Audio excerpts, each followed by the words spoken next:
बिस्मिल्लाहिर्रहमानिर्रहीम। आज हम बनाएंगे ब्राइडल के लिए, ब्राइडल की तरह सजाएंगे इस यूनिक सी पंखी को। हाथ वाली पंखी किस तरह से इसके निशान लगाते हैं। यहाँ से हम लेंगे इसको तकरीबन 4.5 इंच और यहाँ से हमने इसको लिया है 3.5 इंच। ठीक है, तो अब जो इसकी चौड़ाई है ना वो आपने कम लेनी है, ज़्यादा नहीं लेनी। ठीक है, तो हम जो इसकी चौड़ाई है वो मैं आपको बताती हूँ। हमने यहाँ पर ली है, ये देखें 9.5 इंच, तो आपने भी 9.5 या फिर 9 इंच ले लीजिएगा। ठीक है, फ्रिल भी लगती है आगे तो ज़्यादा चौड़ा और बड़ा हो जाता है, इसीलिए आपने 9 इंच ले लेना। ठीक है, बुकरम की टोटल हमने जो चौड़ाई और लंबाई ली थी ना वो 21 इंच थी। ठीक है, आपने भी इसी तरह से लेना है। फिर बुकरम को डबल करके और ऐसे ही निशान लगा लेने हैं।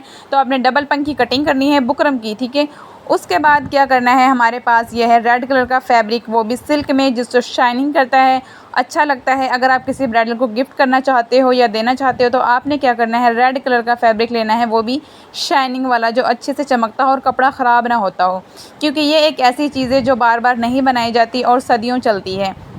तो आपने कपड़ा अच्छा वाला लेना है। ठीक है, आप लॉन या कॉटन में लेंगे तो क्या होगा, वो जल्दी ख़राब हो जाता है। तो मैंने बहुत सी पंखियाँ देखी हुई हैं जो लोग ना बोरी के अंदर ही कढ़ाई करते हैं धागे से। ठीक है, आज मैं उस तरह से नहीं बनाऊंगी, मैं ये बुकरम का और बोरी का ही बनाऊंगी, लेकिन कुछ अलग तरीके से। तो यहाँ पर बुकरम को हमने इस तरह से कपड़े के ऊपर जो है पेस्ट कर दिया है, बहुत ही अच्छे तरीके से, कि कपड़े में कोई भी खला ना रहे। अच्छे से आपने उल्टी साइड और सीधी साइड से इसको प्रेस कर देना है। उसके बाद हमने इसका कपड़ा इसके साथ साथ हाफ इंच का छोड़ के कटिंग कर दिया है। आप चाहो तो बिल्कुल भी ना छोड़ो तो भी ठीक है। अगर आप हाफ इंच का छोड़ देते हो, अगर आप एक्स्ट्रा हाफ इंच कपड़ा छोड़ देते हो ना, तो उसमें क्या होता है कि आपको बाद में मतलब परेशानी नहीं होती। आप उसको कटिंग करना चाहो ना इक्वल तो कर सकते हो, अगर थोड़ा सा आगे पीछे हो। ठीक है, तो यहाँ पर हमने बोरी ली है, बोरी को आपने हाफ़ लेना है। इस चीज़ का आपने स्पेशल ध्यान रखना है कि बोरी आपने पूरी नहीं लेनी। कुछ लोग आपसे कहेंगे कि पूरी बोरी भरो, वो ज़्यादा बेस्ट होती नहीं। उससे क्या होता है, आप बना कर देख लेना, पूरी बोरी जब आप लोग भरोगे उसके अंदर, तो उससे आपका जो हाथ वाली जो पंखी होती है वो वज़नी हो जाती है, जिससे आपके हाथ में दर्द होगा और हवा नहीं की जाती। ठीक है, तो आपने बोरी को सिर्फ सेंटर से कटिंग करके आधा ले लेना है और आधे को इस्तेमाल नहीं करना, उससे आपकी दूसरी पंखी बन सकती है। ठीक है, आप ये देख सकते हैं मेरे पास आधी बोरी है। ठीक है, और इसको मैंने डबल किया और उसके बाद अब हम इसके ऊपर लगाएंगे सिलाइयाँ। सिलाइयाँ किस तरह से लगाएंगे वो भी मैं आप लोगों को दिखाती हूँ। आपने मशीन की जो सिलाई है ना उसको फुल बड़ा कर लेना है, क्योंकि जब हम बोरी के ऊपर सिलाई लगाते हैं ना, तो बोरी के ऊपर सिलाई लगाने से क्या होता है कि मशीन की सिलाई और मज़ीद छोटी हो जाती है खुद ब खुद ही। तो आपने सिलाई को फुल बड़ा कर लेना है। ठीक है, और उसके बाद आपने इस तरह से इसके ऊपर सिलाइयाँ लगानी है। ठीक है, दो तरह से शेप में लगानी है, पहले लंबाई में लगा लीजिएगा, उसके बाद इस तरह से आपने लगानी है। ठीक हो गया। अब अगला स्टेप देखिए, अब आपने क्या करना है कि हमारी जो बोरी है वो बिल्कुल तैयार हो चुकी है, बिल्कुल इसकी पतली सी लेयर बन चुकी है। सिलाइयाँ जो लगाते हैं ना, इनका मकसद ये होता है कि जो लेयर होती है ना बोरी की लेयर, वो बिल्कुल पतली सी हो जाती है। अब हमने जो बुकरम का जो हमने वो कटिंग किया था ना, पंखी जो कटिंग की थी बुकरम की, उसके अंदर आपने बोरी को रखना है।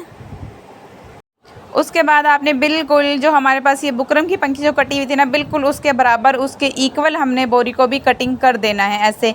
ठीक है, तो आपने बिल्कुल ऐसे बराबर कटिंग करना है। अब इसके बाद हम क्या करेंगे, इसके ऊपर हम सिलाइयाँ जहाँ पर हमने लगानी है वहाँ पर हम एक लेड पेंसिल से, मतलब कच्ची पेंसिल के साथ, जो जल्दी से मतलब वॉश करने से साफ़ हो जाए, इस तरह आपने पक्की मार्कर जो होती है ना वो नहीं लेनी। ठीक है, उससे क्या होगा, आपके कपड़े के ऊपर से कलर फिर उतरेगा नहीं। तो यहाँ पर हमने कच्ची पेंसिल के साथ लाइन ड्रॉ कर ली है। ठीक है, लाइन मैंने दो तरह से ड्रॉ की है, एक बिल्कुल सीधी और फिर दूसरी मैंने टेढ़ी लाइनें ड्रॉ की हैं। वो भी मैं आप लोगों को दिखाऊंगी जब मैं सिलाइयाँ लगाऊंगी, तो आप लोगों को बिल्कुल साफ़ नज़र आएगा। ठीक है, ये देखें, इस तरह से हमने जो सिलाइयाँ हैं वो लगा लेनी है बहुत ही। आपने अब सिलाई को क्या करना है, उसको बड़ा नहीं करना, ज़्यादा थोड़ा सा छोटा कर देना है, क्योंकि वो सिलाई ज़्यादा बड़ी होगी। अब ये हमारा सामने नज़र आएगी ना इसमें सिलाइयाँ, तो आपने ज़्यादा बड़ा टांका नहीं करना, छोटा कर देना है।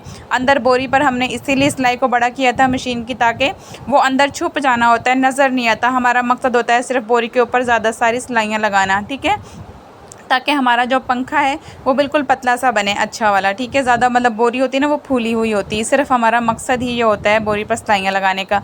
अब हमारी यहाँ पर इस तरह की जो शेप में हमने सिलाइयाँ लगाई थी ये हमारी लग चुकी हैं। अब इसके बाद हमने किस तरह से लाइनें लगानी है दोबारा, ये देखें, इस तरह आपके पास एक बहुत ही छोटे छोटे से बॉक्स बन जाएंगे। तो ये देखें, माशाल्लाह से बहुत ही ज़बरदस्त लाइनें लग रही हैं। आपने ना इनको मतलब इस चीज़ का आपने ख़ास ख्याल रखना है कि आपकी सिलाई बिल्कुल इक्वल आए, आपके जो निशान हैं वो बिल्कुल बराबर होने चाहिए। अगर आपने मतलब निशान सही नहीं ना लगाए तो आपकी जो पंखी है उसमें सफाई नहीं आएगी, नीटनेस नहीं आएगी।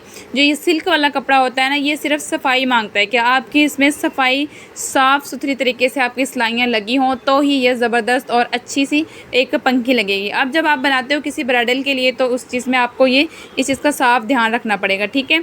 तो हमारी जो सिलाइयाँ हैं वो बिल्कुल लगकर तैयार हो चुकी हैं। ये देखें माशाल्लाह से कितना ज़बरदस्त इसका जो डिज़ाइन है वो बन चुका है। अब अगला स्टेप क्या है, हमें अब अगला स्टेप करना है पाइपिंग का। तो पाइपिंग हमारे पास काफ़ी ज़्यादा हैं, लेकिन मुझे इन दोनों में से देखना है कि ज़्यादा बेस्ट कौन सी लगती है। एक है सिल्वर और एक है गोल्डन। तो आप लोगों ने भी देखा होगा रेड के साथ अक्सर गोल्डन जो होता है ना वो ज़्यादा सूट करता है। इन दोनों का कॉम्बिनेशन मुझे ज़्यादा बेस्ट लगा, तो मैंने यहाँ पर जो गोल्डन कलर की पाइपिंग थी वो मैंने ले ली है। उसको आपने पाइपिंग को उल्टा रखना है और यहाँ पर आपने एक पैर से भी कम पर सिलाई लगानी है। जितनी बारीक आप सिलाई लगाओगे ना, मतलब अगर एक पैर पे लगाओगे तो क्या होता है कि आपकी जो पाइपिंग है वो बहुत ज़्यादा मोटी निकलेगी और वो बिल्कुल भी अच्छी नहीं लगती, ठीक है। तो आपने बिल्कुल एक पैर से भी हाफ पे आपने निशान लगाना है। ये देखिए हमारी ये पाइपिंग इतनी बारीक, बहुत ही ज़बरदस्त हमारी ये पाइपिंग बनकर तैयार होगी। तो यहाँ पर देखें आपने इस तरह से इसको ऐसे सिलाई लगा लेनी है।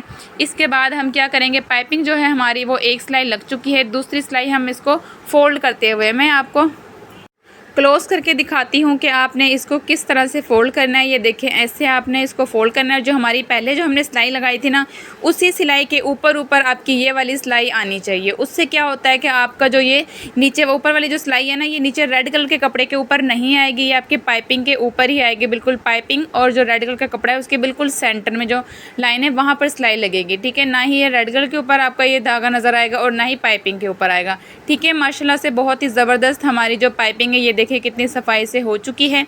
अब यहाँ पर हमने लिया है फ्रिल के लिए कपड़ा। फ्रिल के लिए मैंने 6 इंच चौड़ा कपड़ा लिया था और उसको मैंने सिलाई लगा लिया, ठीक है। और ये इसकी लेंथ तकरीबन 1 इंच जितना पूरा इंच टेप होता है ना, उससे मैंने तकरीबन 10 इंच एक्स्ट्रा कपड़ा लिया था और उसको अच्छे से प्रेस करके मैंने उसकी जो फ्रिल थी वो बना ली थी। अब आप सोच रहे होंगे कि फ्रिल का जो तरीका है वो मैंने नहीं बताया, तो टाइम थोड़ा शॉर्ट था इसलिए मैं वो रिकॉर्ड नहीं कर पाई। तो इंशाल्लाह मेरी इसमें एक और वीडियो है जिसमें मैंने फ्रिल का मुकम्मल तरीका बताया हुआ है। वो वाली जो पंखी है वो है सिल्वर कलर में और उसमें मैंने आपको डिटेल में बिल्कुल बताया है कि आपने फ्रिल को किस तरह से बनाना है, किस तरह से आपने ये हाथ से बनती है, मशीन से नहीं बनती, ठीक है। उस वाली वीडियो में मैंने मोती लगाने का तरीका भी बहुत अच्छा और मतलब बिल्कुल सिंपल सा तरीका बताया हुआ, ये भी बिल्कुल मुश्किल नहीं है। तो अगर आपको इस वीडियो में नहीं पता चल रहा ज़्यादा मोती लगाने का और एक फ्रिल बनाने का तरीका, तो प्लीज़ आप वो वाली वीडियो जाकर देखिए। उसमें बहुत ही डिटेल के साथ और क्लोज करके मैंने दिखाया है कि मोती किस तरह से लगाना है, ठीक है। आपने धागे के अंदर इस तरह से मोती लेना है और फिर जो हमारा ये फ्रिल बनी हुई है ना, उसके अंदर आपने इस तरह धागे को निकालते हुए सुई को, ये देखें ऐसे ही हमारा मोती बिल्कुल लग चुका है। अब हमने इसको पक्का करने के लिए एक दफ़ा दोबारा से हम सुई को इसके अंदर से लेके जाएंगे, पहले कपड़े में और फिर धागे के अंदर, और फिर जो हमारी पाइपिंग है वहाँ पर हम इसको इस तरह से निकाल देंगे। ये देखें, ठीक है। ऐसे निकालने के बाद आपने क्या करना है, अब इसको ये देखें हम यहाँ पर जो हमारा ये मोती है बिल्कुल पक्के से अच्छे से लग जाएगा कि दोबारा नहीं निकलेगा। तो यहाँ पर माशाल्लाह से हमने सारे मोती लगा लिए हैं। बहुत ही ज़बरदस्त ब्राइडल के लिए ये हमारी जो पंखी है हाथ वाली बनकर तैयार हो चुकी है।